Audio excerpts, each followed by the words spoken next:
میرے پاس ایک کتاب تھی، جدہ ایئرپورٹ پر عربوں نے پکڑی. میں نے کہا کیوں پکڑی؟ کہ یہ ناجائز ہے. میں نے کہا یہ ناجائز ہے؟ اس نے کہا. میں نے کہا بخاری میں دکھاتا ہوں، لاؤ بخاری. میں نے وہ سارے الفاظ بخاری میں دکھا، واپس کر دی مجھے. میں نے رئیس الشؤون کو خط لکھا کہ دینی کتب پر گرفت کا کم از کم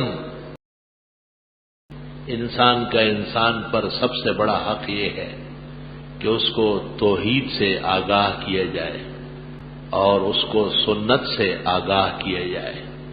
اسلامی تعلیم صرف مسلمانوں کے لیے نہیں، کل کائنات کے لیے، جن اور انس کے لیے. وَإِذْ صَرَفْنَا إِلَيْكَ نَفَرًا مِّنَ الْجِنِّ يَسْتَمِعُونَ الْقُرْآنَ. سلیمان علیہ السلام کو اللہ تعالیٰ نے طاقت دی تھی اور جنات ان کے تابع ہو گئے تھے. جو سرکش تھے، کام نہ کرنے والے، بات نہ ماننے والے، سلیمان نے حکم دے دیا ان کو زنجیروں میں جکڑو. وآخرین مقرنین فی الاصفاد. قرآن کہتا ہے ناکارہ جنات، دیو، سرکش کو حضرت نے آرڈر دیا پکڑو، ہتھکڑیاں بیڑیاں ڈالو، باندھ دو پہاڑوں میں، جنگلات. اور جو مطیعین و فرمانبردار تھے، وَمِنَ الشَّيَاطِينِ مَن يَغُوصُونَ لَهُ وَيَعْمَلُونَ عَمَلًا دُونَ ذَلِكَ. وہ حضرت کا کام کرتے تھے، خدمت کرتے تھے، سلطنت کے امور چلاتے تھے، سمندروں میں غوطے لگا کے لال و جواہر نکالتے تھے، اور بہت سارے کام تھے کرنے کے وہ کرتے تھے. حدیث شریف میں ہے حضرت سے پہلے اور حضرت کے بعد قیامت تک کوئی ایسا شخص نہیں آئے گا جو سلیمان جیسے جنات پر ضرور ہوگا. اور میں نے تفسیر کی کتابوں میں دیکھا ہے کہ حضرت سلیمان بہت زیادہ حسین جمیل تھے، بہت زیادہ.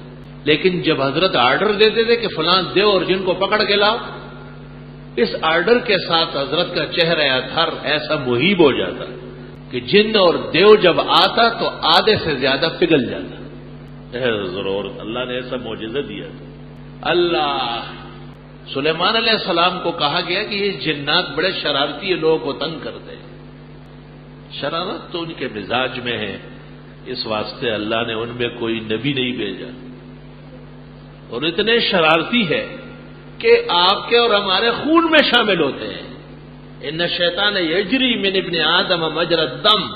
جہاں جہاں خون دوڑتا ہے ان سب جگہوں میں شرارت کر سکتا ہے. کلماتی دین کے ذریعے حفاظت آسان ہے، فولاد کے قلعے سے بھی کوئی نہیں بچ سکتا.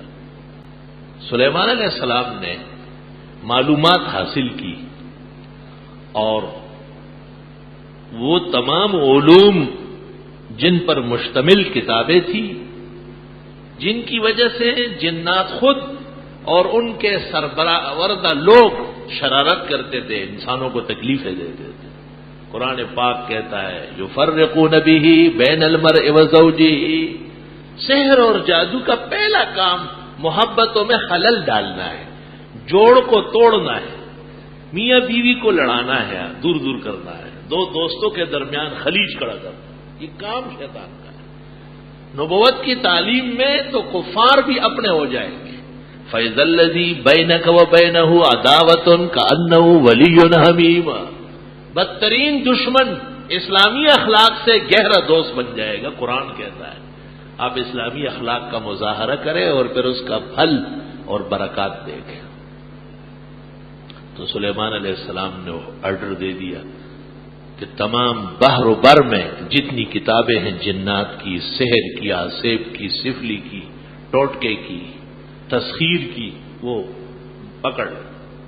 آج جو بعض ملک بعض لٹریچر پر پابندی لگاتے ہیں، ایئرپورٹوں پر امیگریشن میں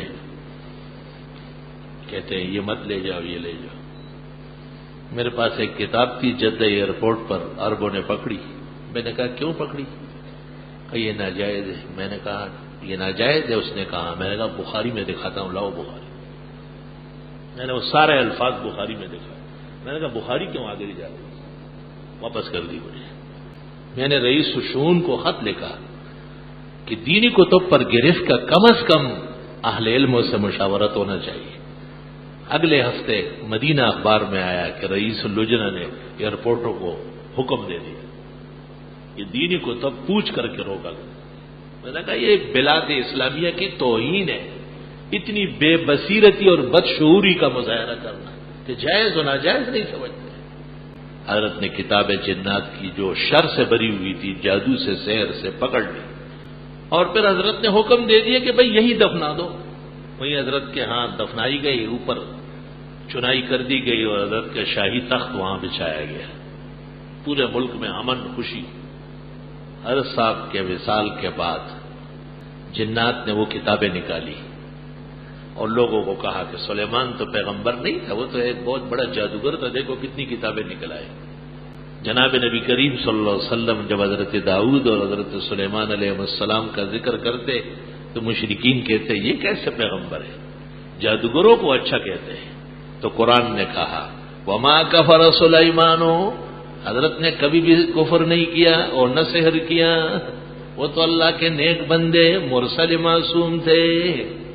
وما کفر سلیمان ولکن الشیاطین کفروا یعلمون الناس السحر، شیاطین نے یہ پراپیگنڈے ان کے خلاف کیے اور شیطان بڑے سرکش ہو گئے، جیلوں سے نکلے، بھاگے، ہتھکڑیاں اور بیڑیاں توڑی، کیونکہ سلیمان علیہ السلام نے بھی دعا کی تھی رب ہب لی ملکن لا ينبغی لأحد من بعدی، خدایا ایسی سلطنت دے جو میرے بعد کسی کو شاید شان نہ ہو۔